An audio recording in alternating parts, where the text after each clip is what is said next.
Hey guys, so today I thought I'd do something a little bit different. I thought I'd just kind of go over a video to show off different features of pens and different styles of pens. That'll be kind of fun, at least for me. This is really just me kind of geeking out, but if you're new to collecting pens or if you're just kind of on the fence about collecting pens, this might be kind of interesting to you. Just be kind of a cool way to show what all is possible within the world of collecting pens. So, as you can see, I have a variety of different pens. Each of them shows off some unique features. I will give the disclaimer, I am not a pen designer, I'm just a collector. I think Thomas is going to join me, maybe not. Okay.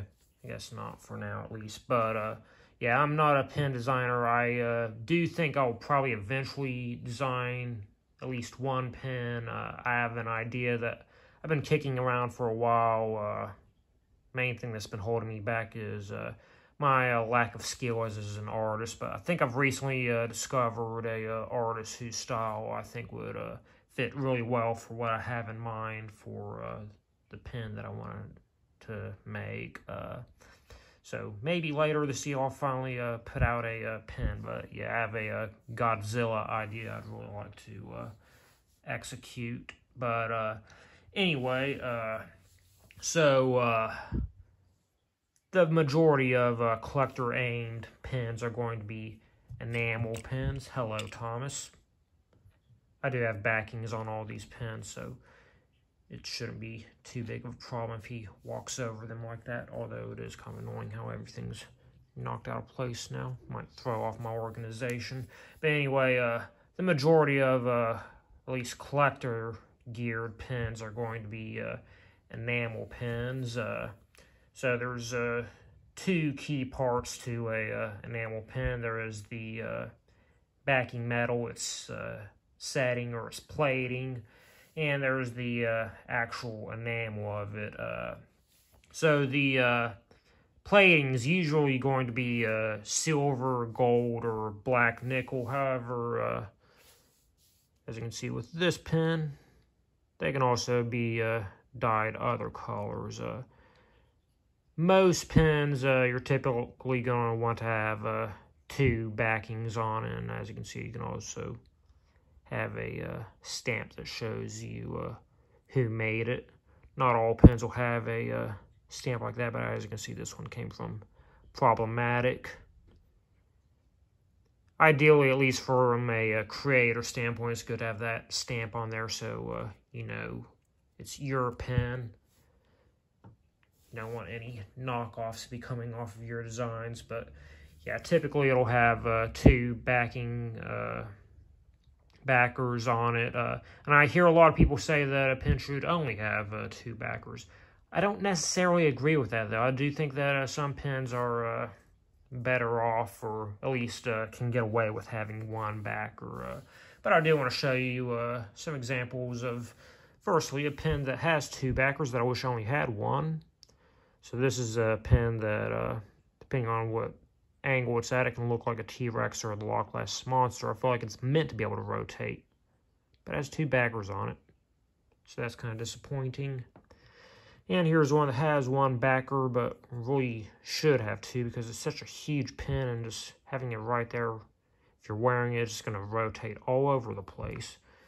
That's really annoying. As for the pen that has the most backers in my current collection, I got 4, and also want to point out that this one also has a laser engraved number on it, so that's always a cool feature. This one's 19 of 75. So in the world of enamel pens, typically you're going to have soft enamel and hard enamel. So here is a soft enamel. The difference in making these pens is when they're putting the feel in it, soft ones, they don't put it in all the way up to the rim of the plating, so that's why you have the ridges on it. Whereas hard enamel, it is filled all the way. So let's go ahead and get Jason back to compare to this messed up Mario mashup, just so you can see the difference. Then I think I'm going to actually go ahead and skip to this one first, but then you also have die-struck pins that have no feel in them at all. And then another really cool effect is having be hard or soft enamel. In this case, it is hard enamel, but also have a significant portion that isn't filled like C3PO here. So that gives it effect. So you got the smooth, polished texture over here. But then C3PO is all, it's got the ridges because there's no feel on it. And then another popular style is the 3D pins, which, you know, sculpted. It's 3D. Because of the more intricate nature of this, you're typically not going to have very much color, if any at all. But in this case, we do have some color in the eyes. So that's pretty cool. Then in terms of soft enamel and hard enamel, I'm actually going to show off two features on this pen. But something that's kind of tricky is when they put epoxy on it. To my knowledge, I don't think there's any hard enamel pens that have epoxy, because you have to have the higher ridges on the outside to hold it in. But so this is actually a soft enamel pen, even though it's polished from the top. And that's because they filled it with epoxy. But what I also want to show off on this particular pen is it also features screen printed details. And I feel like it's easier to notice both when they're both present. It's not really showing up on camera that well, but if you look on the side, you can kind of see slightly raised, and the screen printed details kind of pop out slightly from the pen. But yeah, this is when they print details directly onto a pen.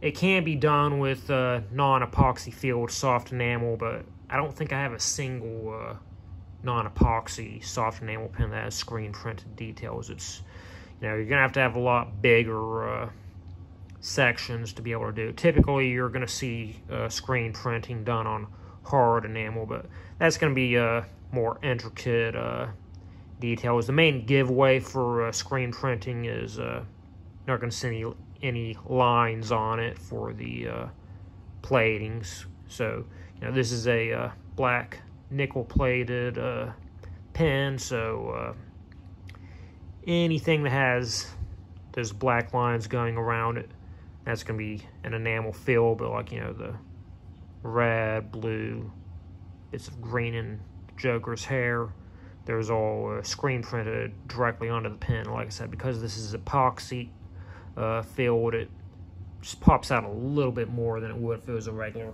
hard enamel pen. Another feature, I don't have too many pens that have this. I don't even know the exact process of how they do this, but have what I've heard called swirl or pearl enamel, but that's when they hand mix the colors, and you kind of have, you know, a lot of inconsistencies throughout it. So no two are going to look exactly alike. Then we also have pens that feature transparent enamel. So yeah, this Imperial logo on the back of this one is actually engraved directly into its metal plating, but the enamel that they use to fill it is see-through, so you can see that metal through it. And then there's also stained glass enamel, and that's when has no backing for this particular sections of colors. So that's a really neat effect.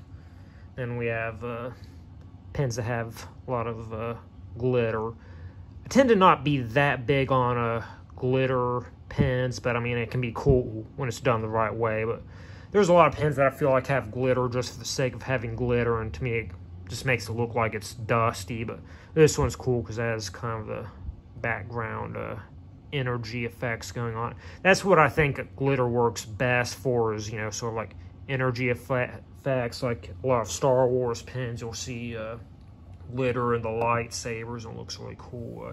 Then we have a variety of different pens that have chains. So in this case, we have a pen head. He just has a bunch of loose chains, but you can also have chains that connect two separate pins. Or you can have pens that just have free hanging ornament hanging off of them. Usually it's going to be enamel based, but in this case, for the one I'm showing you, it's just a rubber fish. I also have a variety of pens that have magnetic overlays. Then these pens, I have a bit of a love-hate relationship with them, to be honest, but got a lot of pens with light-up features. It's a really cool feature. It's just pain in the butt to be able to display them because you can't really put this on a pen board if that's your go-to way of displaying them. What I like to do with light-up pens is put them on my curtain. Then a lot of pens have moving features. Some really common moving features would be spinners like this one. As you can see, it's kind of attached through the back. Then you got some sliders like this one. That's how it works on the back. Then you also have some hinged pens. This one's a little bit stiff. I need to fix that screw there, but it's really cool. Then I've heard this style of pen called two different things. I've heard it called a double layered pen or a pen on pen, but that's just when you got a basically it's two pens, but got an extra layer on top of a pen. Then some non-enamel pens. These are, for the most part, cheaper ways of making pens. Not necessarily bad, but some cheaper. You got offset prints, which is where the entire design is just printed directly onto the metal backing. So this is good for, like, you know, pens that are a lot more colorful, a lot more detailed. But it's pretty cheap, but it can also be combined with other styles of pens. So like here's a hard enamel pen with a offset Mona Lisa, or this pen here. The majority of it is still the offset print, but you got some soft enamel elements put into it. Then you got inlay pens. I believe this is basically just like a paper cutout covered with epoxy and then it's glued into its setting. It's pretty cheap. Then these are becoming more popular. We got acrylic pens.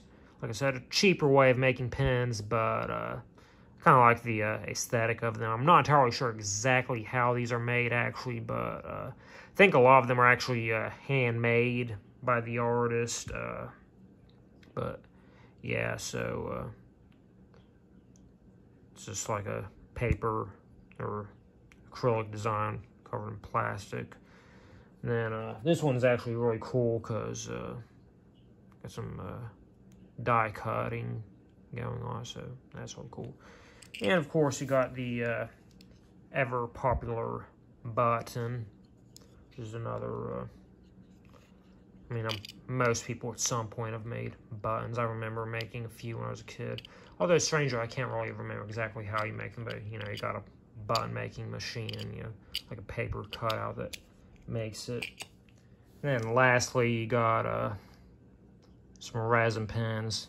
And these are usually going to be handmade by the artist. And they usually have fairly simple coloration since they're either just going to be using the resin's natural color or they'll be hand painted, but they tend to be a little bit more pricier than your standard pens. So yeah, that's just a variety of different styles of pens. Hopefully someone found this informative or at least entertaining. But yeah, so yeah, I'll see you for my next video, I guess.